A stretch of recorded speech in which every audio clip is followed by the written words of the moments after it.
Шинэ хөлөнд эрен сурвалжлах нууц ажиллагааны баримтыг нотлох баримтанд тооцохгүй гэсэн заалт орж ирсэн нь авилга албан тушаал, өндөр албан тушаалтнуудын холбогдох хэргийг илрүүлэх боломжийг хаажээ.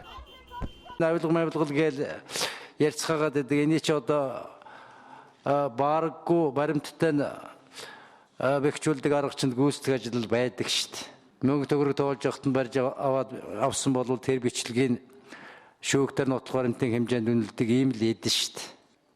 Одоо мэдээ материал цуглуулах, олзуурлахаас эхлээд эргэн хэрэг үүсгэхээс өмнөх урьдчилан сэргийлэх чиглэлээр хэрэгжижсэн ажиллагааны нотлох баримт бол баримт юмнууд бол нотлох баримт болохгүй.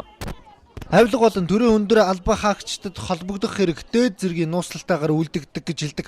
Өндөр албан тушаалтнууд нийтийн дунд төдийлөн яваад байдаггүй нь тэдэнд холбогдох хэргийг хамгаалж байна гэж харж болохоор байгаа нь. Манайх нэг баахан хил дагуулж тамхи зөөсөн хэрэгтэл олон жил холбогдож байна л да нэлчин сайдын яамны ажилтнууд. Тэгээд барууны орнууд чинь тэр хилээр урсан гарсны товтон дагаад баримтжуулаад тэгээ сүүлд нь асуудал үүсээд ирэхлээр энийг л барьж авч ярьдаг шүү дээ. Танаа хүн чинь төдөн удаа манай хилээр орж гарсан.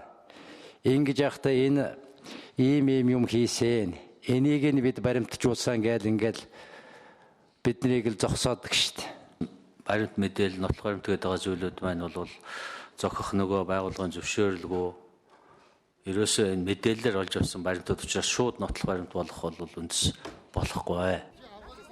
Товчхондоо айл нэг албан тушаалтан бусдаас авилга авч байхад иргэн бичлэг хийж зураг дарж баталгаажуулсан ч шүүхтэр нотлох баримт болж чадахгүй болж тарж байгаа. Гэтэл улсын их хурлын гишүүд дархан ирэхээр хамгаалагдсан. Гэтэл энэ эрх үйлчлэхгүй ганцхан тохиолдол нь гэмт хэрэг үйлдэл дээр нотлогдох гэж байгаа.